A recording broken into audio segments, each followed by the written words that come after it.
Brazil ആരാധകർ ഇന്ന് വലിയ സന്തോഷത്തിലാണ്. വലിയ സന്തോഷത്തിലെന്ന് പറയുമ്പോൾ അതിനിടയ്ക്ക് ചില ആശങ്കകളൊക്കെ ഉണ്ട്. എന്നാലും 3-0 എത്തിക്കെതിരെയുള്ള മത്സരം വിജയിച്ചു. ഏതാണ്ട് നോക്കൗട്ട് ഉറപ്പിച്ചു. ഗ്രൂപ്പ് ചാമ്പ്യന്മാരായി തന്നെ മിക്കവാറും അടുത്ത ഘട്ടത്തിലേക്ക് പോകുമെന്നാണ് തോന്നുന്നത്. കൂടെ വിനീഷ്യസ് ജൂനിയർ തന്നെക്കുറിച്ചുള്ള സംശയങ്ങളെല്ലാം മാറ്റിയിരിക്കുന്നു. തുടർച്ചയായി 2 പ്ലെയർ ഓഫ് ദ മാച്ച് പുരസ്കാരങ്ങളാണ് അദ്ദേഹം നേടിയിട്ടുള്ളത്. കൂടെ അതിലെ ഏറ്റവും വലിയ സന്തോഷം, പ്രത്യേകിച്ചും കേരളത്തിലേക്കുള്ള ഫാൻസിന് ഏറ്റവും വലിയ സന്തോഷം നൽകുന്ന ഒരു വാർത്ത ഇന്ന് മത്സരശേഷം ആഞ്ചലോട്ടി പറഞ്ഞിട്ടുണ്ട്. നെയ്മർ ജൂനിയർ സ്കോട്ട്ലൻഡിനെതിരായ മത്സരത്തോടെ അവൈലബിൾ ആകുമെന്നാണ് പറയുന്നത്. അപ്പോൾ നമുക്ക് ഈ മത്സരത്തിൽ ബ്രസീലിൻ്റെ പ്ലസ്സും അതുപോലെ തന്നെ മൈനസും ഉണ്ട്. രണ്ടും പറയാനുണ്ട് എന്നാണ് എനിക്ക് തോന്നുന്നത്. അപ്പോൾ ഹരിയുടെ ഒരു ഇതിൽ ഈ മത്സരത്തിൽ ബ്രസീലിൻ്റെ പ്ലസ് എന്തൊക്കെയായിരുന്നു? പ്ലസ് തീർച്ചയായും സഫാൻ പറഞ്ഞ പോലെ തന്നെ അറ്റാക്കിങ്ങിൽ ഒരുപാട് പ്ലസ് പോയിൻറ്റ്സ് ബ്രസീലിനുണ്ട് എന്നുള്ളത് തന്നെയാണ്. അതിൽ ഏറ്റവും പ്രധാനപ്പെട്ടത് ഇഗോർ തിയാഗോയ്ക്ക് പകരം മത്യാസ് കുഞ്ഞ വന്നു എന്നുള്ളത് തന്നെയാണ്. ആ ഓപ്ഷൻ അവിടെ വന്നു എന്നുള്ളത് തന്നെയാണ് ഇന്നത്തെ മത്സരത്തിലെ ഏറ്റവും പ്രധാനപ്പെട്ട മാറ്റം. അപ്പം മത്യാസ് കുഞ്ഞ വന്നതോടുകൂടി ഈ പറഞ്ഞ പോലെ ഫൈനൽ തേർഡിലേക്ക് ബോളുകൾ എത്തുന്നില്ല എന്നുള്ളൊരു പ്രശ്നം ആദ്യ മത്സരത്തിൽ ബ്രസീൽ നേരിട്ടിരുന്നു. ആ പ്രശ്നത്തിന് ഒരു പരിധി വരെ പരിഹാരം കാണാൻ മത്യാസ് കുഞ്ഞയുടെ വരവോടെ കഴിഞ്ഞു എന്നുള്ളതാണ് അതിലേറ്റവും ശ്രദ്ധേയമായ കാര്യം. കുഞ്ഞ വിത്ത് ബോള് വളരെ ഗംഭീരമായി കളിച്ചു എന്നുള്ളതാണ്. ഇപ്പോൾ ആദ്യ ഗോളിലേക്ക് വരുന്ന വഴി നമുക്കറിയാം. മത്യാസ് കുഞ്ഞ ബോള് ബോക്സിനുള്ളിൽ നിന്ന് ഒരു സ്ട്രൈക്കർ, ആദ്യ മത്സരത്തിലൊരു സ്ട്രൈക്കർ റോളിലാണ് ആഞ്ചലോട്ടി ആളെ പരീക്ഷിച്ചത്. ഒരു ഇഗോർ തിയാഗോ എന്ന് പറയുന്ന സ്ട്രൈക്കറെയാണ് പരീക്ഷിച്ചത്. പക്ഷേ കുഞ്ഞ വരുമ്പോൾ അവിടെ ഒരുപാട് ഓപ്ഷൻസ് അവിടെ അവൈലബിൾ ആണ്. ഇപ്പോൾ കുഞ്ഞ ബോൾ റിസീവ് ചെയ്യുന്നു, വിനീഷ്യസ് ജൂനിയറിനെ പോലെ ഒരു താരത്തിന് കൈമാറുന്നു, ആ ബോൾ തിരിച്ച് റിസീവ് ചെയ്യുന്നു, ബോക്സിനുള്ളിൽ അതിഗംഭീരമായ ഗോളുകൾ സ്കോർ ചെയ്യുന്നു. അപ്പോൾ അങ്ങനെ അറ്റാക്കിങ്ങിൽ ആ ഒരു മാറ്റം വന്നതോടുകൂടി തന്നെ ബ്രസീൽ ഉണർന്ന് കളിച്ചു എന്ന് തന്നെ നമുക്ക് പറയേണ്ടിയിരിക്കുന്നു. ആദ്യ പകുതിയിൽ അത് തന്നെയാണ് കണ്ടത്. ഒപ്പം വിനീഷ്യസ് ജൂനിയറിൻ്റെ ഫോം നമ്മൾ എടുത്തു പറയണം. ആദ്യ മത്സരത്തിൽ അദ്ദേഹം ആ ഒരു മനോഹരമായ ഗോൾ നേടുന്നു. അദ്ദേഹത്തിൻ്റെ ഇൻഡിവിജ്വൽ ബ്രില്യൻസ് ആയിരുന്നു അത്. രണ്ടാം മത്സരത്തിലേക്ക് വരുമ്പോൾ 3 ഗോളുകൾ ബ്രസീൽ സ്കോർ ചെയ്തപ്പോൾ ആ 3ലും വിനീഷ്യസിൻ്റെ ടച്ച് ഉണ്ടെന്നുള്ളതാണ്. ആദ്യ ഗോളി പറഞ്ഞതുപോലെ വിനീഷ്യസിൻ്റെ ഷോട്ടിൽ നിന്നാണ് റീബൗണ്ട് വരുന്നത്. കുഞ്ഞ അത് കൃത്യമായി വലയിലെത്തിക്കുന്നു.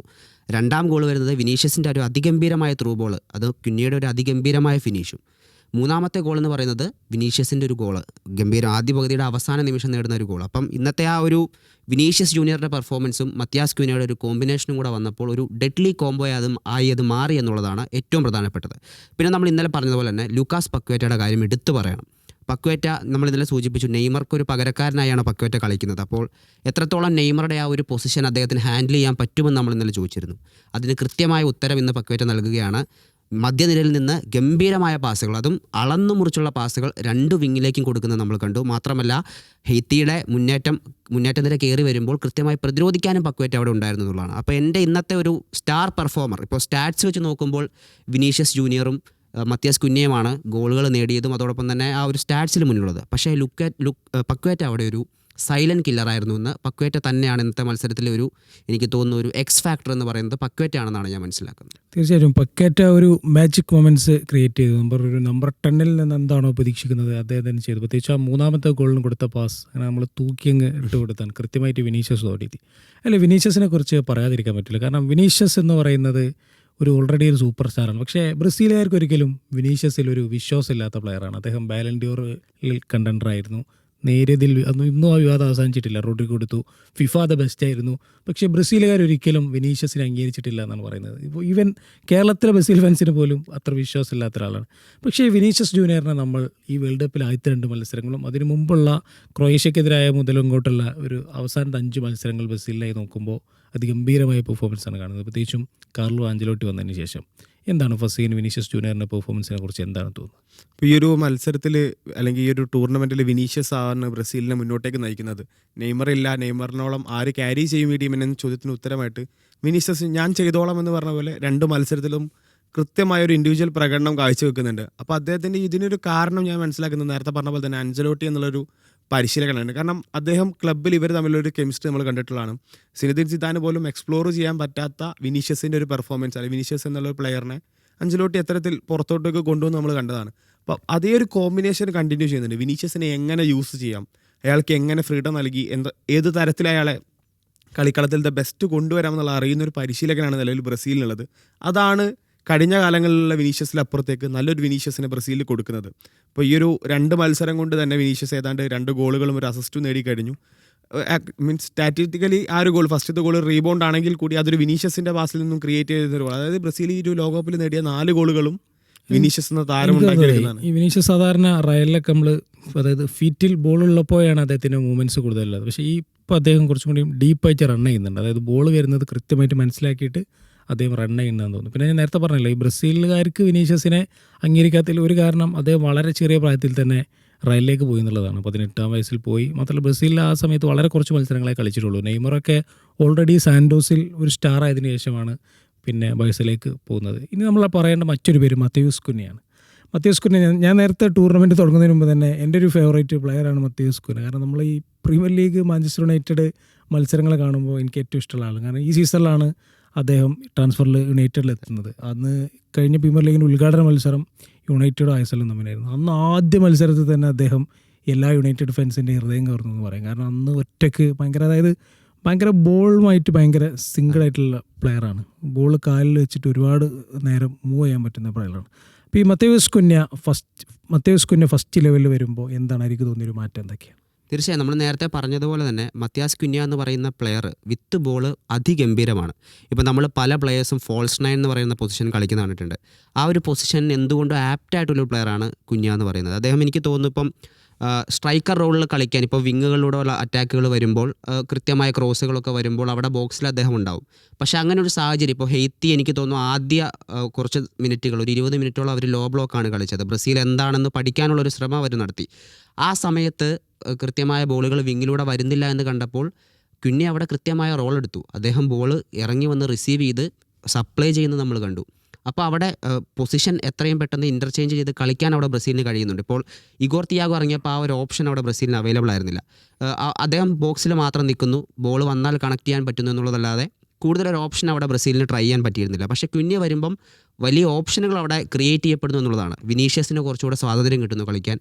ഒപ്പം തന്നെ റഫീനയ്ക്ക് സ്വാതന്ത്ര്യം കിട്ടുന്നു കളിക്കാൻ. പക്വേറ്റ എനിക്ക് തോന്നുന്നു മധ്യനിരയിൽ പക്വേറ്റ കളി ഉണ്ടാക്കുമ്പോഴും കുഞ്ഞയുടെ ഒരു സപ്പോർട്ട് അവിടെ എടുത്ത് പറയണം. പക്വേറ്റയുടെ കയ്യിൽ നിന്നും കുഞ്ഞ ബോൾ വന്ന് റിസീവ് ചെയ്യുന്നുണ്ട്. അതിലേ ആ റഫീഞ്ഞയാണ് ഇപ്പോൾ നമ്മൾ ഈ അറ്റാക്കിങ്ങിൽ എല്ലാവരെ കുറിച്ച് നല്ലത് പറയുമ്പോൾ റഫീഞ്ഞയാണ് ഇന്നും നിരാശപ്പെടുത്തിയത്. മാത്രമല്ല അത് ഇഞ്ചുറി പറ്റി പുറത്തു പോവുകയും ചെയ്തു. എന്താണ് റഫീഞ്ഞയുടെ പെർഫോമൻസിനെ കുറിച്ച്?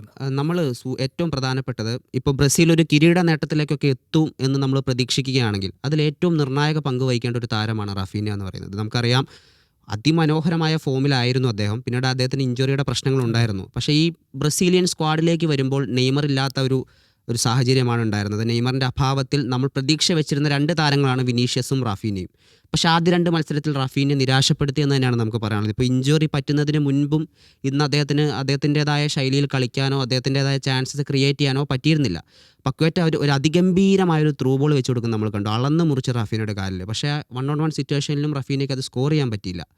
അത് എനിക്ക് തോന്നുന്നു പ്ലേയേഴ്സിന് ഫോം പോവാം, അങ്ങനെ പ്രശ്നങ്ങളുണ്ടാവും. പക്ഷേ ക്ലാസ് എപ്പോഴും അവിടെ ഉണ്ടാവും. റഫീനയ്ക്ക് ആ ക്ലാസ് ഉണ്ട്. അപ്പോൾ ഏത് നിമിഷവും തിരിച്ചു വരാൻ പറ്റുന്നൊരു താരമാണ് റഫീന. പക്ഷേ അദ്ദേഹത്തിന് ഇന്ന് പറ്റിയിരിക്കുന്നത് ആംസ്ട്രിങ് ഇഞ്ചുറിയാണ്.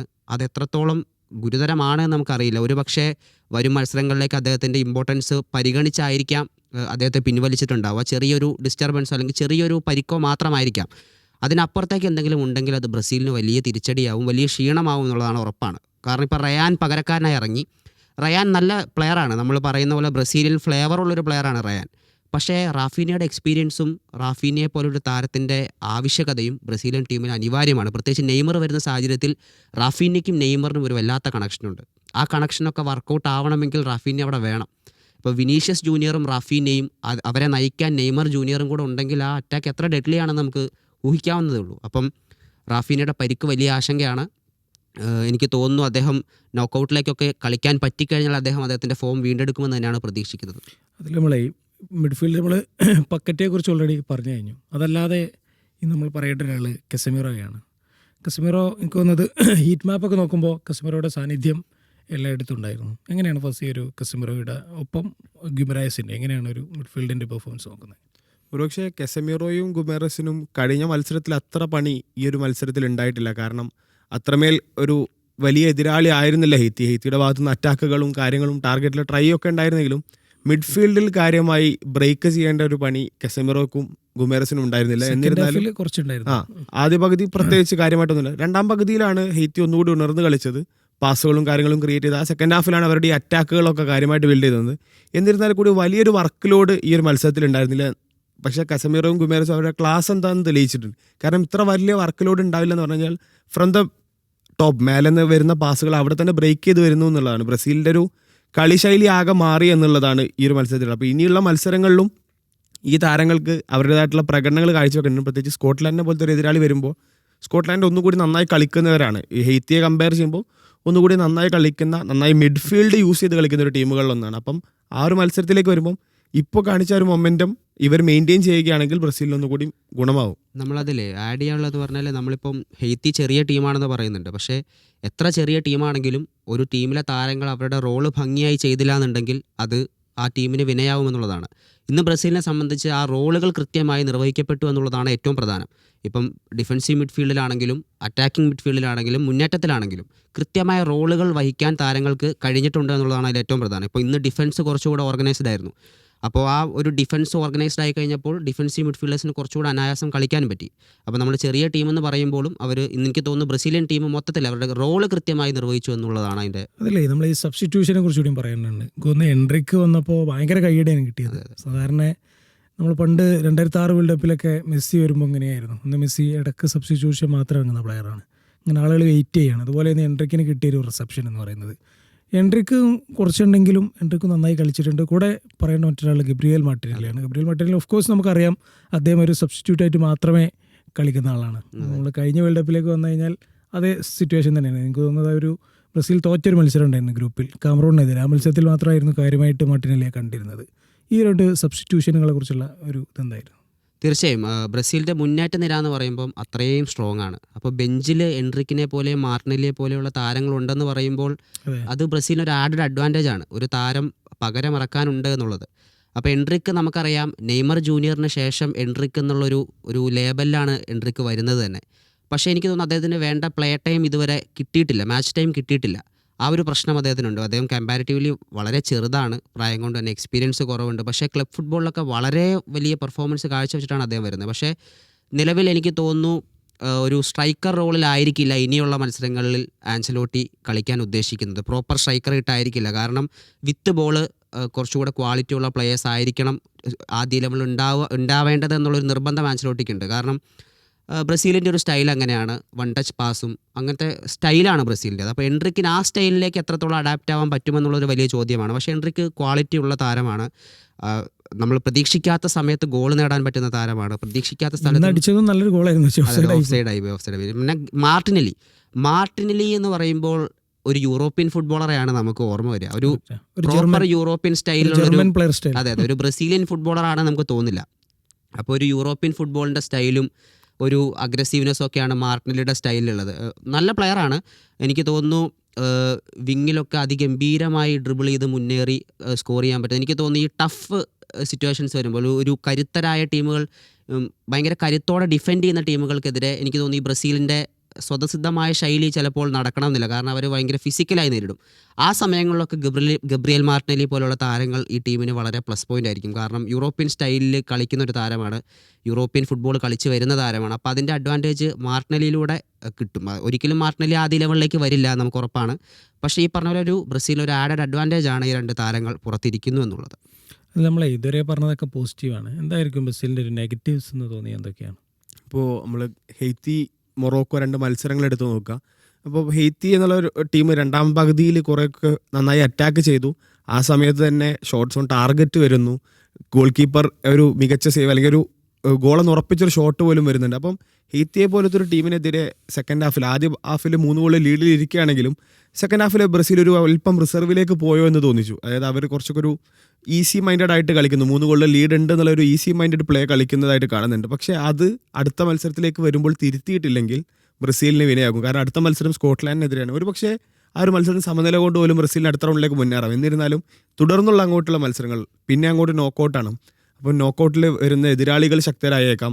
അപ്പം ഒരു പോയിന്റ് ടേബിളിൻ്റെ ഘടന തീരുമാനിക്കുന്നത് അടുത്ത മത്സരം. അപ്പോൾ ആ മത്സരത്തിലെ പോയിന്റുകൾ നിർണായകമാണ്. അപ്പോൾ ആ ഒരു മത്സരത്തിലേക്ക് വരുമ്പോൾ ഡിഫെൻസീവ് ഓറിയൻറ്റേഷൻ മിഡ്ഫീൽഡും ഒക്കെ ഒന്നുകൂടി കോമ്പാക്റ്റ് ആവേണ്ടത്. എതിരാളികൾ അറിഞ്ഞ് ലൈനപ്പ് ഒരുക്കുക, അതിനനുസരിച്ച് ടാറ്റിക്സ് ബിൽഡ് ചെയ്യൽ അൻസലോട്ടി ചെയ്യും. പക്ഷേ താരങ്ങളത് കളിക്കളത്തിൽ പ്രാവർത്തികമാക്കണം. ഈ അവസാന അരമണിക്കൂറിലൊക്കെ ഹെയ്ത്തി താരങ്ങളെ ഫ്രീ ആക്കി വിട്ട പോലെ സ്കോട്ട്ലാൻഡിനെ ഫ്രീ ആക്കി വിട്ട് കഴിഞ്ഞാൽ, അല്ലെങ്കിൽ തുടർന്ന് വരുന്ന എതിരാളികളെ ഫ്രീ ആക്കി വിട്ട് കഴിഞ്ഞാൽ അത് ബ്രസീൽ വിനയാകാനുള്ള സാധ്യതകളുണ്ട്. അത് നമ്മളെ കഴിഞ്ഞ മത്സരത്തിൽ ഏറ്റവും എന്താ പറയുക പഴി കേട്ട 2 ഇതാണ് ഫുൾ ബാക്സ്. പക്ഷെ ഇന്നത്തെ അവരുടെ ഒരു പെർഫോമൻസ് നോക്കുമ്പോൾ എന്താണ് തോന്നുന്നത്? ഫുൾ ബാക്സിൻ്റെ പെർഫോമൻസ് ഇന്ന് നമ്മൾ പറയുമ്പോൾ അവർക്ക് അത്ര ഒരു പ്രഷർ ഇന്ന് വന്നിട്ടില്ല എന്നുള്ളത് സത്യമാണ്. പക്ഷേ ഡഗ്ലസ് സാന്റോസിൻ്റെ കാര്യം നമ്മൾ എടുത്തു പറയണം. അദ്ദേഹം കഴിഞ്ഞ മത്സരത്തിലും അദ്ദേഹം നന്നായി കളിച്ചിട്ടുണ്ട്, ഈ മത്സരത്തിലും അദ്ദേഹം നന്നായി കളിച്ചു എന്നുള്ളതാണ്. അദ്ദേഹം എനിക്കൊന്നും ശ്രദ്ധിക്കപ്പെടുന്നില്ല, പക്ഷേ അദ്ദേഹത്തിൻ്റെ റോള് ഭംഗിയായി ചെയ്യുന്നുണ്ട്. ഡാനിലോയും കളിച്ചിട്ടുണ്ട്, പക്ഷേ എനിക്ക് തോന്നുന്നു ഈ പറഞ്ഞ പോലെ ഇന്ന് ഹെയ്ത്തി അത്ര ഒരു വലിയ അറ്റാക്ക് ചെയ്തിട്ടില്ല. അപ്പം വലിയ മുന്നേറ്റങ്ങൾ വന്നാലേ ബ്രസീലിയൻ ഡിഫൻസ് പരീക്ഷിക്കപ്പെടുകയുള്ളൂ. അപ്പം അതുകൊണ്ട് തന്നെ നമുക്ക് വലിയ എതിരാളികൾ വന്നാൽ മാത്രമേ ഡിഫൻസിന് എത്രമാത്രം പോരായ്മകളുണ്ടെന്ന് കൃത്യമായി മനസ്സിലാക്കാൻ കഴിയൂ.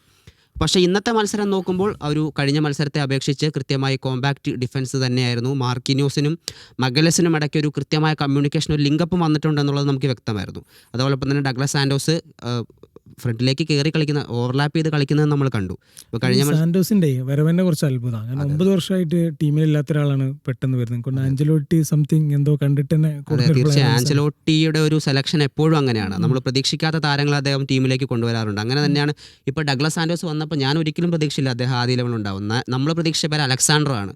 അദ്ദേഹം കുറേ നാളുകളായി ബ്രസീലിന് വേണ്ടി കളിച്ചുകൊണ്ടിരിക്കുന്നത്. പക്ഷേ ഡഗ്ലസ് സാന്റോസ് വരുമ്പോൾ നമ്മൾ അത്ഭുതപ്പെട്ടു. കാണുമ്പോൾ തന്നെ ഒരു നമുക്ക് തോന്നുന്നു ഒരു അല്പം പ്രായമേറിയ വേഗത കുറഞ്ഞൊരു താരത്തിൻ്റെ ഒരു അപ്പിയറൻസ് ഒക്കെയാണ്. പക്ഷേ അദ്ദേഹം നന്നായി കളിക്കുന്നുണ്ട്.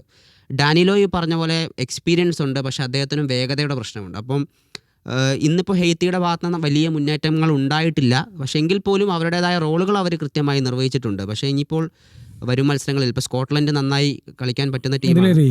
ഈ സ്ക്വാഡിലേക്ക് ഇനി നെയ്മർ വരുമ്പോൾ ഇതിൽ എന്തൊക്കെ ചേഞ്ചസ് ഉണ്ടാവും, ആരൊക്കെ എങ്ങോട്ടൊക്കെ മാറും? ഓൾറെഡി കൺഫ്യൂഷനാണ് ആരൊക്കെ എവിടെ എന്നുള്ളത്. ഇതിലേക്ക് നെയ്മറോട് ഇൻക്ലൂഡ് ചെയ്യപ്പെടുമ്പോൾ എന്തായിരിക്കും സംഭവിക്കുക? നെയ്മറെ ഇൻക്ലൂഡ് ചെയ്യുമ്പോഴാണ് അവിടെ പ്രശ്നം. ഇപ്പോൾ റാഫീനിയയ്ക്ക് പരിക്കാണെങ്കിൽ ഒരു പക്ഷേ റാഫീനിയയ്ക്ക് പകരമായിരിക്കാം നെയ്മർ വരിക. മറ്റു മാറ്റങ്ങളൊന്നും ടീമിലുണ്ടാവാൻ സാധ്യതയില്ല. പക്ഷെ ഒരു പക്ഷേ റാഫീനിയ അവൈലബിൾ ആണെങ്കിൽ അവിടെ എന്തായിരിക്കും ചെയ്യുക എന്നുള്ളത് റാഫീനിയയുടെ പൊസിഷനിൽ നെയ്മർ കളിക്കുന്നതാണ്. അങ്ങനെയല്ല, റാഫീനിയയുടെ പൊസിഷനിലേക്ക് മറ്റാരെങ്കിലും പോവാം. എനിക്ക് തോന്നുന്നു പക്വേറ്റയ്ക്ക് അവിടെ കളിക്കാൻ പറ്റും. പക്വേറ്റ അവിടെ കളിക്കാറുള്ള താരമാണ് റാഫീനയുടെ പൊസിഷനിൽ. നെയ്മർ ജൂനിയറിന് ആങ്കർ റോൾ കൊടുക്കും. പക്വേറ്റ ഇത്ര നന്നായി കളിക്കുന്ന സമയത്ത് പക്വേറ്റനെ ടീമിൽ നിന്ന് മാറ്റി നിർത്താൻ പറ്റില്ല. മത്യാസ് കുഞ്ഞ ഇന്നിപ്പോൾ ഗോൾ നേടി, 2 ഗോളുകൾ നേടി, അത് ഗംഭീരമായി കളിക്കുന്നു. അപ്പോൾ ആ ഒരു ടീമിന് പുറത്തേക്ക് പോകുമെന്നുള്ളൊരു വലിയ ചോദ്യമാണ്. അപ്പോൾ അത് ആൻസലോട്ടിക്കൊരു, അവിടെയാണ് ഈ ആൻസലോട്ടി എന്ന് പറയുന്ന പരിശീലകൻ്റെ ഒരു ബ്രില്യൻസ് വരുന്നത്. അദ്ദേഹത്തിൻ്റെ ഏറ്റവും വലിയ ക്വാളിറ്റി നമ്മൾ പറഞ്ഞ പോലെ മാൻ മാനേജ്മെൻ്റ് ആണ്.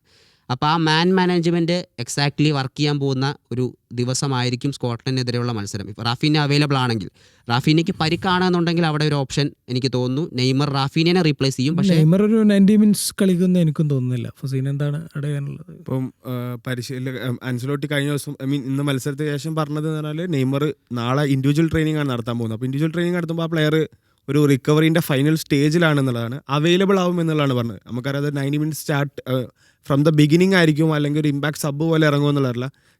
ഞാൻ വിശ്വസിക്കുന്നത് ഈ ഒരു മത്സരത്തിൽ, സ്കോട്ട്ലൻഡിനെതിരെ മത്സരത്തിൽ ആദ്യം ലെവലിൽ റഫീനെ പരിക്ക് പറ്റിയിട്ടില്ല, റഫീനെ ഫിറ്റ് ആണെന്നുണ്ടെങ്കിൽ റഫീനെ തന്നെ സ്റ്റാർട്ട് ചെയ്യുകയും പിന്നീട് ഒരു ഇമ്പാക്ട് സബിൻ്റെ റോളിൽ നെയ്മർ ഇറങ്ങുകയും ചെയ്യും. കാരണം ഒരു പരിക്ക് മാറി വരുന്ന താരത്തെ ഒരു ഫുൾ ടൈം കളിപ്പിച്ച് ഒരു work load from the beginning കൊടുക്കാനുള്ള സാധ്യതകൾ കുറവാണ്. പ്രത്യേകിച്ച് ആൻസലോട്ടിയെ പോലുള്ള എക്സ്പീരിയൻസ്ഡ് ആയിട്ടൊരു മാനേജർ, അയാൾക്കറിയാം ഒരു താരത്തെ എത്തരത്തിൽ ഒരു ഗ്രൗണ്ടിലേക്ക് ഇൻട്രൊഡ്യൂസ് ചെയ്യണമെന്നുള്ളത്. നെയ്മറിൻ്റെ ഇത്രയും വലിയൊരു ഗ്യാപ്പിന് ശേഷം നെയ്മർ വരുമ്പോൾ അൻസലോട്ടിക്ക് കീഴിൽ പ്രത്യേകിച്ച് നെയ്മർ ഇതുവരെ കളിച്ചിട്ടില്ല ആ ഒരു കാര്യം. അപ്പം ഈ ഒരു താരത്തെ ഉപയോഗപ്പെടുത്തണമെന്നുണ്ടെങ്കിൽ അൻസലോട്ടി ഞാൻ മനസ്സിലാക്കുന്നത് 2ാം പകുതിയിലൊക്കെ ഒരു ഇമ്പാക്ട് സബിൻ്റെ റോളിൽ ഇറങ്ങി ആ മത്സരം മുഴുവിക്കുന്ന രീതിയിലായിരിക്കും നെയ്മറിനെ കൊണ്ടുവരാനുള്ള സാധ്യതകൾ.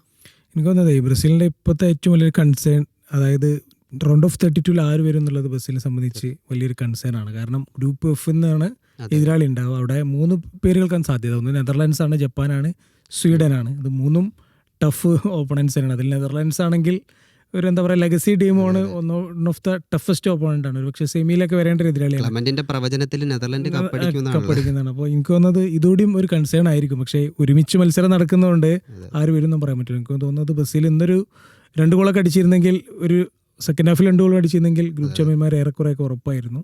ഇനി എന്തെങ്കിലും അടയുണ്ടെങ്കിൽ അതുകൂടി അടയാം. അല്ല, റൗണ്ട് ഓഫ് 32ലേക്ക് വരുമ്പം ആര് വന്നാലും ടഫായിരിക്കും എന്നുള്ളതാണ്. അതിപ്പം സ്വീഡൻ വന്നാലും നെതർലൻഡ്സ് വന്നാലും ജപ്പാൻ വന്നാലും ബ്രസീലിന് അത് ടഫായിരിക്കും. കാരണം 3 ടീമുകളും അതിഗംഭീരമായി. ഇപ്പോൾ ജപ്പാൻ്റെ ഫൈറ്റിംഗ് സ്പിരിറ്റൊക്കെ നമുക്കറിയാം. ബ്രസീലിന് ഇത്ര ഫ്രീ സ്പേസ് ഒന്നും അവരെ ഒരിക്കലും അനുവദിക്കാൻ പോകുന്നില്ല. നെതർലൻഡ്സ് ആയിക്കോട്ടെ അല്പം ഫിസിക്കലായിട്ട് കളിക്കും. വിർജിൽ വാൻഡൈക്കിനെ പോലുള്ള താരങ്ങൾ ഡിഫൻസ് ലൈനിൽ നിൽക്കുമ്പോൾ അങ്ങനെ അനായാസം കവർ ചെയ്ത് പോകാനോ ഗോൾ സ്കോർ ചെയ്യാനോ പറ്റില്ല. അപ്പം സ്വീഡനും അതുപോലെ തന്നെ അലക്സാണ്ടർ ഇസാക്കും വിക്ടർ ഗ്യോക്കരസും ഒക്കെ വരുമ്പോൾ ബ്രസീലിൻ്റെ ഫുൾ ബാക്സിന് നല്ല പണിയുണ്ടാവും. അപ്പം ആര് വന്നാലും അവിടെ ബ്രസീലിന് അത് വലിയ എഫേർട്ട് എടുക്കേണ്ട ഒരു മാച്ച് ആയിരിക്കും എന്നുള്ള ഒരു സംശയമില്ല. അവിടെയാണ് ഇനി റൗണ്ട് ഓഫ് 32ലേക്ക് പോകുമ്പോഴാണ് ബ്രസീൽ എത്ര ദൂരം മുന്നേറും എന്നുള്ളത് നമുക്ക് മനസ്സിലാക്കാൻ പറ്റുക. ബ്രസീലിൻ്റെ വീക്ക്നെസ് എവിടെയൊക്കെയാണെന്ന് നമുക്ക് മനസ്സിലാക്കാൻ പറ്റുക. കാരണം ക്വാളിറ്റിയുള്ള താരങ്ങൾ വരുമ്പോൾ സ്വാഭാവികമായിട്ടും എതിർ ടീമിൻ്റെ വീക്ക്നെസ്സുകൾ പുറത്ത് വരും. അപ്പോൾ ആ ഒരു വീക്ക്നെസ് ചൂണ്ടിക്കാട്ടപ്പെടുന്ന സമയമായിരിക്കും റൗണ്ട് ഓഫ് 32ലേക്ക് വരുമ്പോൾ ഉണ്ടാവുക. ആ ഒരു മത്സരത്തിൽ ബ്രസീൽ എങ്ങനെ സമീപിക്കുന്നു, അല്ലെങ്കിൽ ആഞ്ചലോട്ടി എന്ന പരിശീലകൻ്റെ തന്ത്രങ്ങൾ എങ്ങനെ അവിടെ എഫക്റ്റ് ആവുന്നു എന്നുള്ളതാണ് നമ്മൾ നോക്കുന്നത്. അപ്പോൾ റൗണ്ട് ഓഫ് 32 എനിക്ക് തോന്നുന്നു നമുക്ക് മനസ്സിലാക്കാൻ കഴിയും ബ്രസീലിൻ്റെ ഈ ഒരു ലോകകപ്പ് ജേണി എത്രമാത്രം ദൂരത്തേക്ക് പോകുമെന്നുള്ളത് മനസ്സിലാക്കാൻ കഴിയുന്നൊരു മത്സരമായിരിക്കുമെന്നാണ് ഞാൻ പ്രതീക്ഷിക്കുന്നത്. ഏതായാലും ബ്രസീൽ കൂടുതൽ ശക്തിയോടെ മുന്നേറട്ടെ എന്ന് തന്നെ നമുക്ക് പ്രതീക്ഷിക്കാം.